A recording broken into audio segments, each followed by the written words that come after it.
ರಾಷ್ಟ್ರೀಯ ಹೆದ್ದಾರಿ 66ರ ಹೆಜಮಾಡಿ ಪಡುಬಿದ್ರಿ ಗಡಿಭಾಗದಲ್ಲಿ ಕಾರ್ಯಾಚರಿಸುತ್ತಿರುವ ಹೋಟೆಲ್ಗೆ ಬರುವ ಗ್ರಾಹಕರು ವಾಹನಗಳನ್ನು ಹೆದ್ದಾರಿಗೆ ಅಂಟಿಸಿಕೊಂಡೇ ನಿಲ್ಲಿಸುತ್ತಿರುವುದರಿಂದ ಈ ಭಾಗದ ಹೆದ್ದಾರಿ ಸಂಚಾರಕ್ಕೆ ಬಹಳ ಅಪಾಯ ತಂದೊಡ್ಡುತ್ತಿದೆ ಎಂಬುದಾಗಿ ಹೆಜಮಾಡಿ ನಾಗರಿಕ ಕ್ರಿಯಾ ಸಮಿತಿಯ ದೂರಿಗೆ ಸ್ಪಂದಿಸಿದ ಪಡುಬಿದ್ರಿ ಪಿಎಸ್ಐ ದಿಲೀಪ್ ಜಿಆರ್ ಅವರು ಸಮಿತಿಯೊಂದಿಗೆ ತೆರಳಿ ಎಚ್ಚರಿಕೆಯನ್ನ ನೀಡಿದ್ದಾರೆ.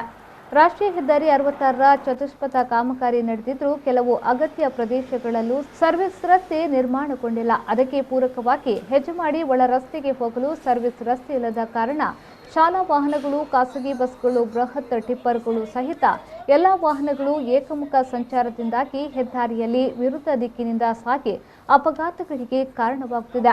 ಇದೇ ಪ್ರದೇಶದಲ್ಲಿ ಹೋಟೆಲ್ ಒಂದು ಕಾರ್ಯಾಚರಿಸುತ್ತಿದ್ದು ರಾಂಗ್ ಸೈಡ್ನಲ್ಲಿ ಬರುವ ವಾಹನಗಳು ಮಣ್ಣು ರಸ್ತೆಗೆ ಇಳಿಯುವ ಅಸಾಧ್ಯ ಎಂಬಂತೆ ಸಾಲುಗಟ್ಟಿ ಇಲ್ಲಿ ಹೆದ್ದಾರಿಗಂಟಿಕೊಂಡೇ ವಾಹನ ನಿಲುಗಡೆಯಾಗುತ್ತಿದ್ದು ಇಲ್ಲಿನ ಸಮಸ್ಯೆ ಮತ್ತಷ್ಟು ಜಟಿಲಗೊಳ್ಳುತ್ತಿದ್ದು ಈ ಸಂದರ್ಭದಲ್ಲಿ ಹೆಜಮಾಡಿ ನಾಗರಿಕ ಕ್ರಿಯಾ ಸಮಿತಿ ಸಕ್ರಿಯವಾಗಿ ಕಾರ್ಯಾಚರಿಸಿ ಸಮಸ್ಯೆಗೆ ತಾತ್ಕಾಲಿಕ ಪರಿಹಾರಕ್ಕೆ ಮುಂದಾಗಿದೆ.